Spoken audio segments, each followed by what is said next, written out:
আসসালামু আলাইকুম ওয়া রাহমাতুল্লাহি ওয়া বারাকাতুহু। ওয়া আলাইকুম আসসালাম। ইন্নাল হামদালিল্লাহ নাহমাদুহু ওয়া নুসাল্লি আলা রাসূলিহিল কারীম, আম্মা বাদ।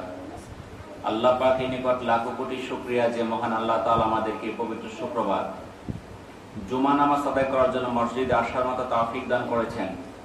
এই জন্য মহান আল্লাহর নিকট শুকরিয়া আদায় করি, আলহামদুলিল্লাহ। তো আজ জিলহজ মাসের তৃতীয় শুক্রবার, 16 তারিখ। আল্লাহর নিকট বছরের মধ্যে সবচেয়ে প্রিয় আমলের দিনটা হলো জিলহজ মাসের 1 থেকে 10। তো সেই 10টা দিন কিন্তু শেষ হয়ে গেছে। আগামী বছর আমরা পাবো কিনা এর নিশ্চয়তা আছে? নিশ্চয়তা নাই। ঈদের মধ্যে বা ঈদের আগে আমাদের যে করণীয় আমলগুলো আছে, কয়জন মানুষ সেই আমলগুলো করছে? এই জিলহজ মাসে যে আমলগুলো আছে, যাও কিছু আমরা আমল করলাম, ঈদের দিন দেখা যায় আমরা সেই আমলগুলোকে নষ্ট করলাম। কেউ গান বাজায়, কেউ বেপরদায় ঘুরিয়া। বিয়ের সাথে একটা পবিত্র জিনিস, এটা আল্লাহ রাসূলের একটা বড় সুন্নাত, সেটার মধ্যে আমরা অমুসলিমদের অনুসরণ করি, সেখানে গান বাদ্য বাজায়, বেপরদায় চলাফেরা হয়। কারণ মুসলমানের মধ্যে যদি গান বাজায় তাইলে আর কি আর তো কিছু বাকি রইল না। আবার দেখা গেছে যে ঈদের মধ্যে আমরা কুরবানি দিছি, কুরবানি দিয়ে আমরা যত রকম দাওয়াত আছে কুরবানি গোশত দিয়ে শেষ করতেছি। এখন কুরবানির গোশত দিয়ে আপনি দাওয়াত খাওয়াইতে পারবেন, সমস্যা নাই, কিন্তু সেই দাওয়াতে যদি কেউ কোনো হাদিয়া নিয়ে আসে, উপহার নিয়ে আসে, আপনার কুরবানিটা বাতিল হয়ে যাবে। যদি কুরবানির গোশত দিয়ে দাওয়াত খাওয়ান তাহলে সেখানে কোনো উপহার নেওয়া যাবে না। যদি আকিকার গোশত দিয়ে কাউকে দাওয়াত খাওয়ান, কোনো উপহার নেওয়া যাবে না। দাওয়াত খাওয়াইতে পারবেন, উপহার নিলে আকিকাও বাদ, কুরবানিও বাদ। আজকাল আমরা খেল তামাশায় মত্ত হয়ে গেছি, হাসি তামাশায়, ঠাট্টা বিদ্রুপে, এটা আমরা আনন্দিত। আব্দুল্লাহ ইবনে আব্বাস রাদিয়াল্লাহু তাআলা আনহু থেকে বর্ণিত, তিনি বলেন, আমি রাসূলুল্লাহ সাল্লাল্লাহু আলাইহি সাল্লামকে বলতে শুনেছি, 2 প্রকার চোখকে জাহান্নামের আগুন স্পর্শ করবে না। 2 প্রকার চোখকে জাহান্নামের আগুন স্পর্শ করবে না। একটি হচ্ছে আল্লাহর ভয়ে ক্রন্দনকারী চোখ, যে চোখ আল্লাহর ভয়ে কান্নাকাটি করে। আর 2 নাম্বার হচ্ছে আল্লাহর পথে পাহারা দানকারী চোখ, যে পাহারা দেয়। এটা তিরমিজি 1639, মিশকাতে 3829 নাম্বার হাদিস। তাহলে আমরা যদি জাহান্নামের আগুন থেকে বাঁচতে চাই, আমাদের শরীরটাকে, চোখটাকে যদি জাহান্নামের আগুন থেকে বাঁচাতে চাই, এই চোখটা দিয়ে আল্লাহর ভয়ে পানি বের করতে হবে চোখ থেকে। কিন্তু আজকাল আমাদের চোখ থেকে আল্লাহর ভয়ে পানি আসে না। পানি আসে দুনিয়াবী সমস্যার কারণে, অভাবে আছি, কষ্টে পানি আসে, কেউ আঘাত করলে বিভিন্ন ভাবে আমরা চোখ দিয়ে পানি বের করি। কিন্তু আল্লাহর ভয়ে আমরা চোখ দিয়ে পানি বের করি এমন লোকের সংখ্যা বর্তমানে খুবই কম। আবু উমামা রাদিয়াল্লাহু তাআলা আনহু থেকে বর্ণিত, নবী করিম সাল্লাল্লাহু আলাইহি সাল্লাম বলেন, আল্লাহর নিকট 2টি ফোঁটা আর 2টি চিহ্নের চেয়ে প্রিয় জিনিস আর নাই। কি বলতেছেন? 2টা ফোঁটা আর 2টা চিহ্নের চেয়ে প্রিয় জিনিস আর নাই। 2টা ফোঁটার মধ্যে একটা হলো আল্লাহর ভয়ে চোখ থেকে নির্গত পানি, আর অন্যটা হলো আল্লাহর রাস্তায় জিহাদে প্রবাহিত রক্তবিন্দু। এই 2 ধরনের ফোঁটা আল্লাহর কাছে খুবই পছন্দনীয়। একটা হলো আল্লাহর ভয়ে চোখ থেকে নির্গত অশ্রু, আর আছে আল্লাহর পথে জিহাদে রক্তবিন্দু। আর 2টা চিহ্ন, এর মধ্যে একটা হলো আল্লাহর রাস্তায় জিহাদে আঘাতপ্রাপ্ত হওয়ার চিহ্ন। যারা জিহাদে যায় আঘাতপ্রাপ্ত হয়, হাত কেটে ফেলে, পা কেটে ফেলে, চোখ অন্ধ হয়ে যায়, বিভিন্ন ক্ষতিগ্রস্ত হয়, এই চিহ্নটা আল্লাহর কাছে খুবই পছন্দনীয়। আর অন্যটা হলো আল্লাহর ফরজগুলোর মধ্যে কোন একটি ফরজ আদায়ের চিহ্ন। দেখেন, আমরা যারা নামাজ পড়ি, নামাজ পড়তে পড়তে আমাদের শরীরে কিছু চিহ্ন হয় কি হয় না বলেন? দেখবেন কারো কপালে কালো চিহ্ন হয়ে গেছে, কারো দেখবেন যে পায়ের গোড়ালির মধ্যে বয়রা জমে গেছে, কালো হয়ে গেছে, কারো হাঁটুতে চিহ্ন হয়ে গেছে, আল্লাহর কাছে এই চিহ্নটা খুবই পছন্দনীয়, বুঝতে পারছেন? এটা তিরমিজির 1669, মিশকাতে 3837 নম্বর হাদিস। তাহলে দুইটা ফোঁটা আর দুইটা চিহ্ন।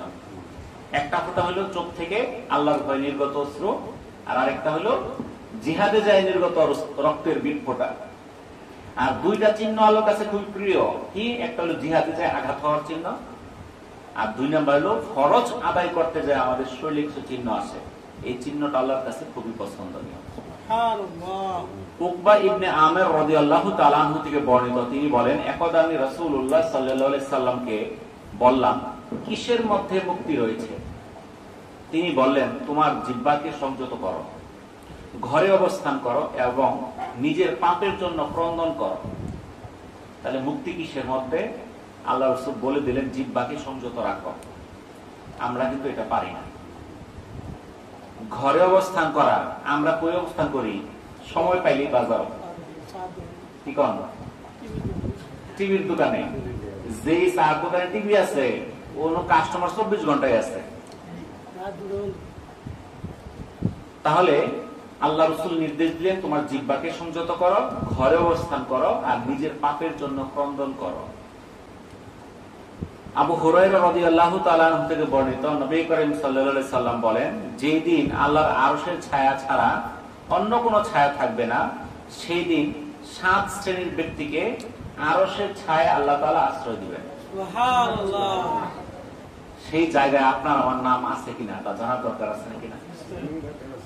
এক নাম্বার হলো ন্যায়পরায়ণ বাদশাহ। আমরা কি বাদশাহ? তাতাঙ্গ নাম আগেই কাতার। খালি বাদশাহ হলে হবে না, ন্যায়পরায়ণ বাদশাহ এটা বর্তমানে পাওয়া অসম্ভব ব্যাপার হয়ে গেছে। 2 নাম্বার, যেই যুবক আল্লাহর ইবাদতে রত থাকে, এটা সহজ কিন্তু পাওয়া যায়। আমগরনে ইবাদত করে 2-4 জন কারা, যাদের বয়স শেষ হয়ে গেছে, দাড়ি দাড়ি পেকে গেছে, যাই এখন যায় নামাজ রোজা পড়ি, আর কোনো আমল থাকলে করি।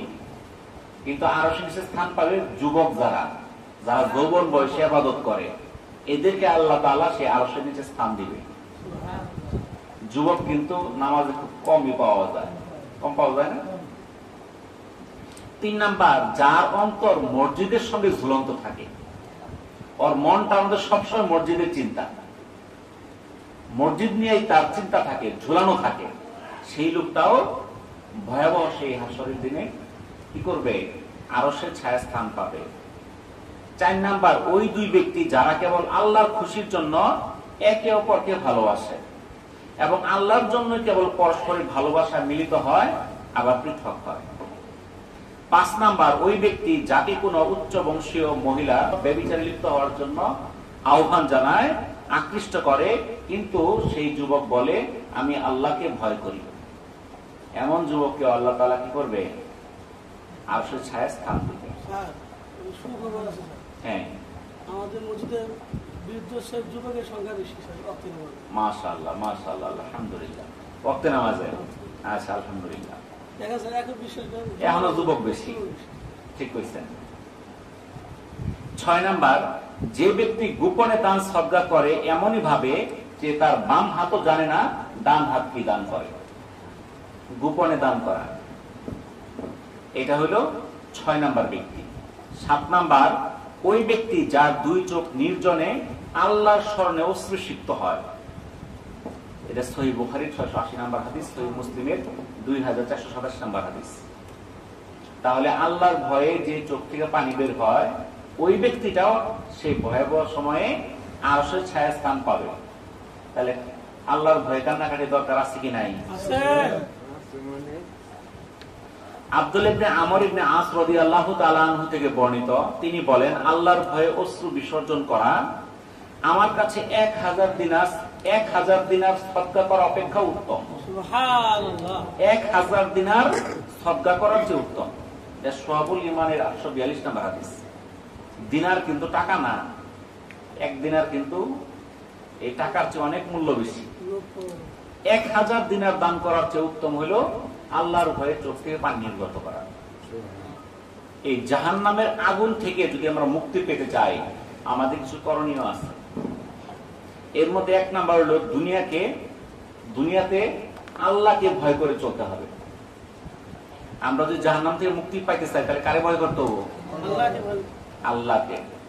জান্নাতীরা একে অন্যের মুখোমুখি হয়ে বলা বলি করবে, দুনিয়ায় থাকতে আমরা খুবই ভীত ছিলাম, জান্নাত পাবো কি পাবো না। আল্লাহ তাআলা আমাদের প্রতি দয়া করেছেন এবং জাহান্নামের জ্বলন্ত আগুন থেকে মুক্তি দিয়েছেন। ইতিপূর্বে দুনিয়ায় আমরা আল্লাহকে ডাকতাম এবং তার ইবাদত করতাম, নিশ্চয় আল্লাহ তাআলা সৌজন্য পরায়ণ ও অতি দয়ালু। এটা সূরা তুরের 25 থেকে 28 নম্বর আয়াতের অর্থ। তাহলে সূরা তুরে আল্লাহ তাআলা বলে দিলেন, যা জান্নাতি যখন দেখা হবে, জান্নাতে একে অপরের সঙ্গে দেখা হবে, তখন তারা কি বলবে? যে তারা খুবই ভয় ভীত ছিল, কি জন্য? জান্নাত পাবো কি পাবো না, এই চিন্তা করতো, পাবো কি পাবো না। আল্লাহ তাআলা তাদেরকে জাহান্নাম থেকে মুক্ত করে জান্নাতে দিয়ে দিচ্ছেন, যারা এই ভয়ে ভীত থাকে। কিন্তু আমরা মধ্যে ভয় নাই।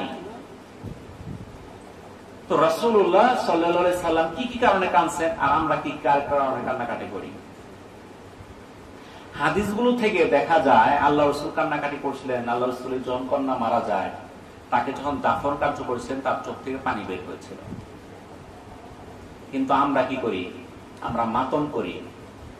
মাতম করা যাবে না, চোখ থেকে পানি বের করবেন, কান্নাকাটি করলেন, এটা জায়েজ আছে না? জায়েজ নাই। কিন্তু চিৎকার করে কান্নাকাটি করবেন, মাটির মধ্যে গড়াগড়ি পারবেন, এটা নিষেধ। কারণ মৃত্যুর অবস্থা দেখলে আল্লাহ রাসূলের চোখ থেকে পানি বের হইত। আল্লাহ রাসূল যখন মায়ের কবর জিয়ারত করেন, তখন তার চোখ থেকে পানি বের হয়েছিল। আল্লাহ রাসূল যখন আল্লাহর শুকরিয়া আদায় করতেন, তখন তার চোখ থেকে পানি বের হতো। আল্লাহ রাসূল যখন নামাজ আদায় করতেন, তখন আল্লাহ রাসূলের চোখ থেকে পানি বের হতো। আমাদের চোখ থেকে বের হয় নামাজের সময়? বের হয় না। কি জন্য? নামাজের সময় দুনিয়াবি যত চিন্তা আছে, নামাজ পড়ে কি করবো, দোকানে যাবো না ধান খেতে যাবো না কি করবো, এই চিন্তা থাকে। আমি দেখছি মক্কাতে ইমাম সাহেব যখন নামাজ পড়ায়, অনেক সময় তার নামাজের মধ্যে যায়, আয়াত পড়তে পারে না। এমন আয়াত শুরু হয়, সে ওই আয়াতটা 2-3 বার করে পড়তে থাকে আর কান্নাকাটি শুরু করে দেয়। সে পরের আয়াতে যাইতে পারে না। তারা অর্থ বুঝে। ওই আয়াতটা আমাদের কিছু কিছু আয়াত আছে, সে আয়াতগুলোর অর্থ অনেক কঠিন, কিন্তু আমরা তো অর্থ জানি না। আল্লাহ রাসূল যখন কোরআন শ্রবণ করতেন, কোরআন পাঠ করতেন, তখন চোখ থেকে পানি বের হতো। আমরা তো কোরআন পাঠই করি না, শুনবো কোন সময়? শুনি তো শুধু গান, মোবাইল। তাহলে আমাদেরকে কোরআন তেলাওয়াত করতে হবে। সাহাবীরা কখন কান্নাকাটি করত? আমরা কাদেরকে অনুসরণ করব? আমরা অনুসরণ করবো আল্লাহ রাসূলকে, আল্লাহ রাসূলের সাহাবীদেরকে। আল্লাহ রাসূলের সাহাবীরা কান্নাকাটি করত জাহান্নামের ভয়ে। রাসূলের কথা শুনে উত্তম কাজে ব্যাঘাত ঘটলে, কোনো ভালো কাজ করতে না পারলে তাদের চোখ থেকে পানি বের হতো।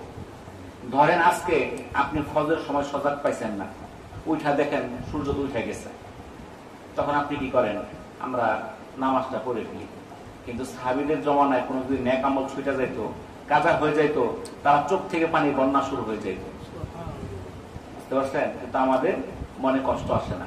আমাদের কষ্ট আসে, আজকে মাছ ধরা পড়ছে, আমি ওই সময় গেলাম নাকি, আজকে বাজারে যে সস্তা গেছে আমি গেলাম নাকি, কিংবা আজকে এই জিনিসটা গেলে পাওয়া গেছে আমি গেলাম নাকি। খালি দুনিয়াবি চিন্তা।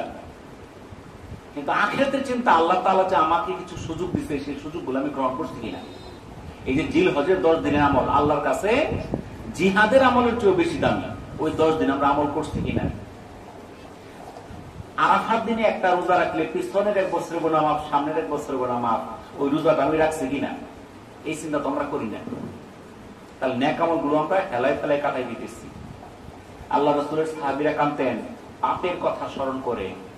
যখন আল্লাহ রাসূলের সাহাবীরা অমুসলিম ছিলেন, তখন বিভিন্ন অপকর্ম করছেন, সেগুলো স্মরণ করে ওনারা কান্নাকাটি করতেন।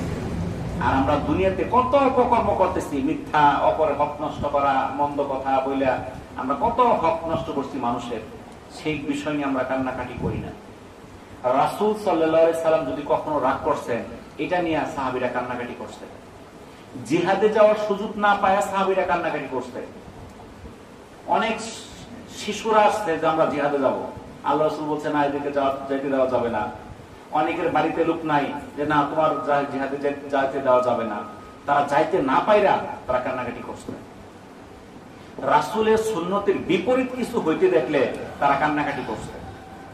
আজকে তো আমাদের সন্তানরা রাসূলের সুন্নতের বিপরীতে চলে, আমাদের মনের মধ্যে কোনো আঘাত লাগে না। আমাদের সন্তানেরা মুরগের মতো ছাপনি দেয়, এক পাশে চুল আছে, আরেক পাশে নাই, এক পাশে ছেলে ঘরের মতো, আরেক পাশে মেয়ে ঘরের মতো, লাল নীল হলুদ রং লাগাইতেছে, আমাদের মনে কষ্ট লাগে না? সিরা প্যান্ট পরতেছে, হাঁটুর দিকে সিরা, এইদিকে সিরা, ওইদিকে সিরা, আমাদের মনে কষ্ট লাগে না? হাফ প্যান্ট পরে ঘুরতেছে। তাহলে এই যে রাসূলের সুন্নতের বিরুদ্ধে কাজগুলো, সাহাবীদের চোখ থেকে পানি আসতো, আমাদের চোখ থেকে পানি আসে না। সাহাবীদের যদি ধন সম্পদের ছড়াছড়ি হয়ে যেত, এইটা দেখে তারা কান্না করত। দুনিয়াতে আল্লাহ তাআলা নিয়ামত দিয়ে দিল কিনা? আমরা তো নিয়ামত চাই আখিরাতে, কিন্তু আমরা কি চাই? আমরা চাই দুনিয়াতে নিয়ামত, আখিরাতে দরকার নাই। আল্লাহ রাসূল যখন ইন্তেকাল করেন, ওহী বন্ধ হয়ে যায়, তখন সাহাবীরা কান্নাকাটি করেন। নামাজের সময় সাহাবীরা কান্নাকাটি করতেন। কবরের পাশে যখন যাইতেন, সাহাবীরা কান্নাকাটি করতেন। উসমান ইবনে আফফান রাদিয়াল্লাহু তাআলা আনহু-এর কৃতদাস হানি রাদিয়াল্লাহু তাআলা আনহা থেকে বর্ণিত, তিনি বলেন, উসমান রাদিয়াল্লাহু তাআলা আনহু যখন কোনো কবরের পাশে দাঁড়াতেন, তখন এমন ভাবে কান্না করতেন যে তার দাড়ি মোবারক ভিজে যেত। তখন তাকে বলা হতো, আপনি জান্নাত জাহান্নামের আলোচনা করলেও এত বেশি কান্নাকাটি করেন না, অথচ কবরের কথা শুনলে বা কবরের কাছে গেলে এত কান্নাকাটি করেন কেন? তখন তিনি বললেন, আমি রাসূলুল্লাহ সাল্লাল্লাহু আলাইহি সাল্লামকে বলতে শুনেছি, কবর হচ্ছে পরকালের প্রথম ঘাঁটি। সুতরাং যে ব্যক্তি সেখানে নাজাত পাবে, অন্যান্য পরীক্ষায় সে নাজাত পাবে, তার জন্য সহজ হবে। আর যে ব্যক্তি এই ঘাঁটিতে নাজাত পাবে না, অন্যান্য ঘাঁটিতে নাজাত পাওয়া তার জন্য আরো কঠিন হয়ে যাবে। উসমান রাদিয়াল্লাহু তাআলা আনহু বলেন, আমি কবরের চেয়ে ভয়ঙ্কর আর কোনো দৃশ্য দেখিনি। তিরমিজির 2308 নম্বর এবং নাসাইর 4267 নম্বর হাদিস। তাহলে এই কবরের কাছে গেলে সাহাবীরা কান্নাকাটি করতেন। আজকাল কিছু যুবক আছে, কবরের কাছে যায় টিকটক বানায়, আছে না? তাহলে কবর কি টিকটক বানানোর জায়গা? ওদের কাছে ওইটাই। তাহলে এই কবর দেখলেই আমাদের মনের মধ্যে আতঙ্ক হওয়ার কথা। কেন? কারণ সেই কবর তো আমারও যাইতে হবে, যারা গেছে ওরাই না, আমারও সেখানে যাইতে হবে। তো আমরা এই যে কান্নার ফজিলত শুনলাম, কান্না কাটি করলে আল্লাহ তাআলা এই পুরস্কার আমাকে দিবে, কিন্তু চোখ থেকে কান্না আসে না। আমরা নামাজ শেষ করি, হাত উঠাই, চোখ থেকে পানি আসে না। কেন আসে না? এত কিছু কারণ আছে। এর এক নাম্বার হলো বেশি কথা বলা। আমরা দুনিয়াতে কথা বলা বেশি পছন্দ করি। দুই নাম্বার, বেশি বেশি হাসার কারণে। আবু হুরায়রা রাদিয়াল্লাহু তাআলা আনহু থেকে বর্ণিত, তিনি বলেন, রাসূলুল্লাহ সাল্লাল্লাহু আলাইহি সাল্লাম বলেছেন, তোমরা বেশি হাসাহাসি করো না, কেননা অতিরিক্ত হাসাহাসি অন্তরকে মেরে ফেলে। এটা ইবনে মাজাহ 4193 নম্বর হাদিস। তাহলে বেশি হাসাহাসি করলে অন্তর মরে যায়। তিন নাম্বার, বেশি আহার করা, বেশি খাওয়া। আমরা খাই কম না বেশি? পাইলে গলা পর্যন্ত, নাকি বলেন? আমরা খাবার বসতে কি পেট খালি রেখে কেউ উঠি? এই বেশি আহার করা চোখে কান্না না আসার একটা কারণ। 4 নাম্বার, বেশি পাপ করা। আমাদের পাপ করতে করতে অন্তরটা শক্ত হয়ে গেছে। আবু হুরায়রা রাদিয়াল্লাহু তাআলা আনহু থেকে বর্ণিত, রাসূলুল্লাহ সাল্লাল্লাহু আলাইহি সাল্লাম বলেছেন, বান্দা যখন কোনো গুনাহ করে তখন তার অন্তরে একটি কালো দাগ পড়ে। অতঃপর যখন সে তা হতে বিরত হয়, ক্ষমা প্রার্থনা করে, তওবা করে, তখন তার অন্তর খালি হয়। কিন্তু যদি সে আবার পাপ করে, তাহলে ওই দাগ আরো বাড়তে থাকে, এমনকি ওই দাগে তার অন্তর ছেয়ে যায়। আর এটাই হচ্ছে সেই দাগ যার কথা কোরআনের একটি আয়াতে উল্লেখ করা হয়েছে। আল্লাহ তাআলা বলেন, সাবধান, তারা যে পাপ অর্জন করেছে তার ফলে তাদের অন্তরে মরিচা ধরে গেছে। সূরা মুতাফফিফিনের 14 নম্বর আয়াতের অর্থ। এই হাদিসটা আসছে তিরমিজি 3334 নম্বর হাদিসে। অর্থাৎ যখন কোন বান্দা একটা গুনার কাজ করে, তার অন্তরে দাগ পড়ে যায়, সে যদি তওবা করে, আল্লাহর কাছে ক্ষমা চায়, সেই দাগটা মুছে যায়। কিন্তু সে তওবা করলো না, ওই পাপ কাজ আবার করলো, করতেই আছে, সেই কালো দাগ পড়তে পড়তে তার অন্তরটা একদম কি হয়ে গেছে? কালো হয়ে গেছে, আর তার চোখ থেকে পানি আসবে না। 5 নাম্বার, আমাদের চোখে পানি না আসার একটা কারণ হলো খারাপ লোকের সঙ্গী হওয়া। আমাদের বন্ধু বান্ধব কারা? আবু মুসা রাদিয়াল্লাহু তাআলা আনহু থেকে বর্ণিত, নবী করিম সাল্লাল্লাহু আলাইহি সাল্লাম বলেন, সৎ সঙ্গী এবং অসৎ সঙ্গীর উদাহরণ হলো এমন দুই ব্যক্তির মতো, যার একজন হলো মিশকে আম্বর বহনকারী এবং অন্যজন হলো কামারের হাপড় চালনাকারী। মিশকে আম্বরওয়ালা হয় তোমাকে নিজের থেকে কিছুটা দিয়ে দেবে, না হয় তুমি তার থেকে কিছু কিনে নেবে, অথবা তার থেকে কিছু সুঘ্রাণ এমনিতেই গ্রহণ করবে। তাহলে মেশক যে বিক্রি করে, মেশকে আম্বর, তার কাছে গেলে সুগন্ধ নিয়ে আসবে। অপরদিকে কামারের হাঁপড় চালনাকারী, যে হাতুর দিয়ে বাড়ি দেয়, সে তার কাছে গেলে হয়তো অঙ্গারের টুকরা কাপড়ে পড়বে, না হয় দুর্গন্ধ আসবে, ছাই ছিটে আসবে, তাহলে সে কি করে? কষ্ট সৃষ্টি করে। সহিহ বুখারীর 5534 নম্বর হাদিস। তাহলে ভালো সঙ্গীদের সঙ্গে থাকতে হবে। সঙ্গী কারা? যারা নামাজ পড়ে, রোজা রাখে, আল্লাহর কথা মানে, এই সকল সঙ্গীদের সঙ্গে চলতে হবে। তো আল্লাহর ভয়ে কান্না করার উপায় কি? 1 নাম্বার উপায় হলো আল্লাহর পরিচয় ও তার গুণাবলী সম্পর্কে জানা। আল্লাহকে এটাই তো আমরা জানি না, বুঝতে পারছেন? আল্লাহ যে কত মহান, আল্লাহর যে ক্ষমতা কি, এই সম্পর্কে আমরা জানি না, দেখে তো আমরা মানুষের কথায় চলি। 2 নাম্বার আল্লাহকে ভালোবাসা। আমরা দুনিয়াতে জিনিস যে মহব্বত করি, আল্লাহকে ওই মহব্বতটা করি না। যদি ওই মহব্বত করতাম তাহলে আল্লাহর কথার নির্দেশের বাইরে আমরা যাইতাম না। 3 নাম্বার ইসলামের হুকুম আহকাম মেনে চলা। 4 নাম্বার আল্লাহর অনুগ্রহের চিন্তা করা। আল্লাহ তাআলা আমাদেরকে যে কত নিয়ামত দিছে, এই নিয়ামত গুলা চিন্তা করা। 5 নাম্বার খারাপ সঙ্গী বর্জন করা। আমার সঙ্গে যে লোকটা আছে তার আচার আচরণ যদি ভালো না হয়, আখলাক যদি ভালো না হয়, তার সঙ্গে আমার চলার দরকার নাই। আবার তার সঙ্গে কথা বন্ধ করতে এমন না, কথা বন্ধ করা এক জিনিস, আর তার সঙ্গে বন্ধুত্ব আরেক জিনিস। দেখা হবে, সালাম দিলাম, শেষ। কিন্তু তার সঙ্গে এত খাই খাতি করা যাবে না। 6 নাম্বার হালাল খাদ্য খাওয়া। এখন বলেন আমরা তো সবাই হালালই খাই, আমরা কি হারাম খাই? বললেন যে না। এখন আমগর দেশে অনেক লোক আছে সুদ খায়, ঘুষ খায়। অহন সুদ খায়া, ঘুষ খায়া, অপরের বাপুর কুবায়া, তারপরে সে কি করলো? হালাল গরু গুস্ত করে খাইলো। কি হালাল রইলো? আমরা তো করি তো গরু খাওয়া হালাল, কিন্তু টাকাটা হালাল কিনা এটাও আমাকে দেখতে হবে, বুঝতে পারছেন? 7 নাম্বার উপদেশ শ্রবণ করা। ইমাম সাহেব মিম্বরে বসে কতক্ষণ কথা বলে, বাইরে শুনছি ইমাম সাহেব কই দেয়, আমরা ওরা মানি না, ওটা শুনতে হবো, মানতে হবো। 8 নাম্বার ইসলাম সম্পর্কে জ্ঞান অর্জন করা। আমাদের সন্তান পড়ার টেবিলে না বসলে কত ধমকা ধমকি, মারমো, ধর্ম, খাবার দেবো না, কাপড় কিনে দেবো না, কত সমস্যা, তাই না? ইসলাম সম্পর্কে সে কিছুই জানে না, আমরা তাকে বলিও না শিখো। সে কোরআন শিক্ষা করতে পারে না, নামাজ কেমনে পড়ে এটা জানে না। আমাদের দেশের অর্ধেকের বেশি লোক আছে সূরা ফাতিহা ঠিক মতো পারে না। এই মসজিদের মধ্যে আছে, ইমাম সাহেব দৌড় আছে না? তাইলে তারে আমরা লেখাপড়ার বিয়ে পাস করাইতেছি, ঠিক মতো কি করতে পারে না। নামাজটা 5 ওয়াক্ত নামাজ কিভাবে পড়তে হয়, কি কি সূরা আছে, পারে না। তাইলে আমরা ইসলামী জ্ঞান আমাদের কি আছে? নাই, কিছু নাই। 9 নাম্বার কোরআন তেলাওয়াত করা এবং তা নিয়ে চিন্তা গবেষণা করা। কোরআনকে তেলাওয়াত করতে হবে, চিন্তা করতে হবে। আমরা খালি যে তুতা পাখির মতো মুখস্থ পড়ে গেলাম এটা না, পড়তে হবে, বুঝা চিন্তা করতে হবে। আপনি পড়েন, অর্থটাও পড়েন, আল্লাহ কি বলছে একটু বুঝার চেষ্টা করেন।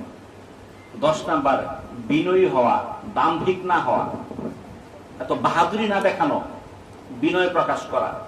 11 নাম্বার কিয়ামতের ভয়াবহতা চিন্তা করা, কিয়ামতের দিন কি হবে, আমার কি অবস্থা হবে এই চিন্তা করা।